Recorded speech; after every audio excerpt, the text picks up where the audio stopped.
Natalia, I briefly want to talk about the competition still, and then we have a couple of very good questions around how your work could be brought to country office level.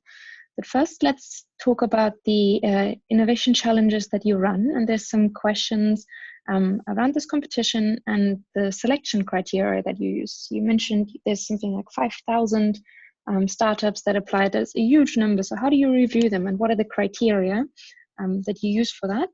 And then specifically linking into that, a question from Monica at the ILO, how you integrate gender maybe into the selection process as well as into the final startups that you select.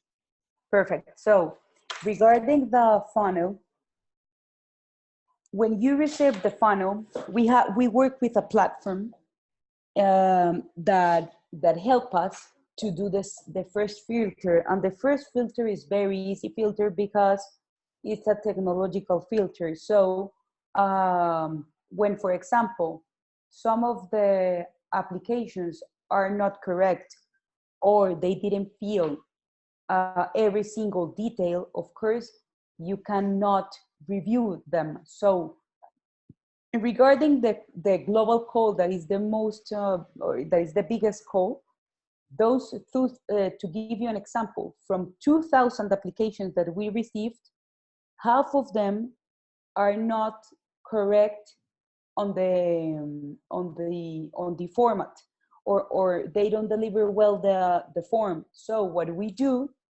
is, with our platform, what we do is, of course, we cancel those because, of course, they don't achieve the first criteria, that is to develop well the form. Second of all, that's why I love public-private partnerships. Regarding the global startup competition, we work with Globalia and their innovation team. So they are the ones that do the second funnel. So our criteria is, we have 5 criteria here. First criteria is to have a full-time team. Second of all, to have a very disruptive idea to change the way we travel, or that is focused or related to tourism. Third of all, that it has to be very aligned with the SDGs strategy.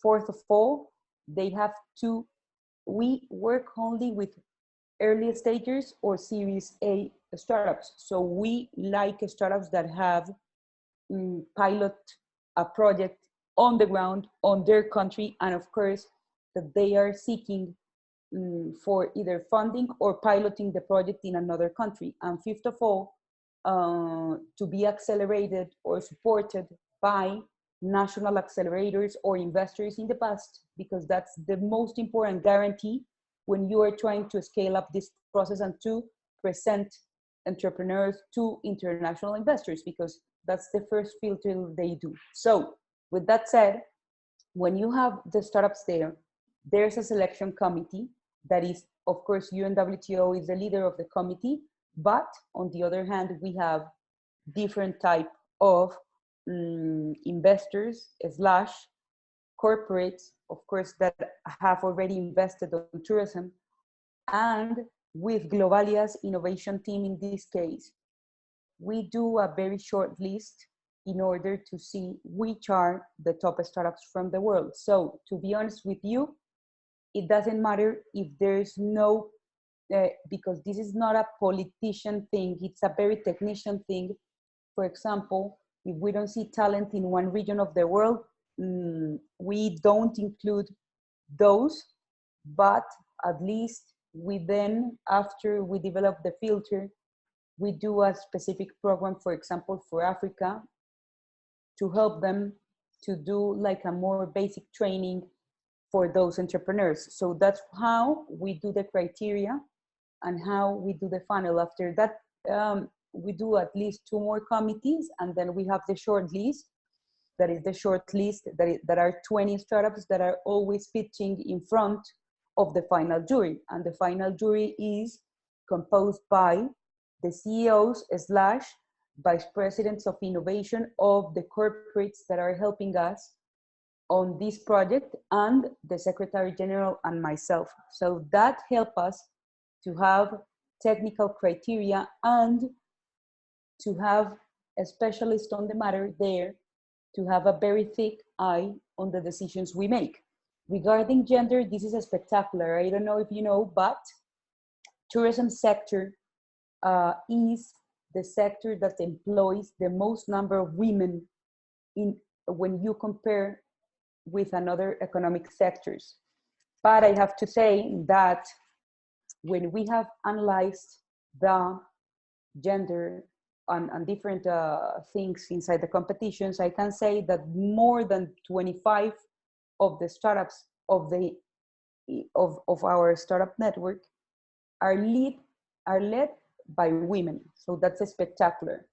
And of course, we do special things for women. So for example, the past year we did a tourism tech adventures focused on women empowerment in Africa. We did it in Ghana. So top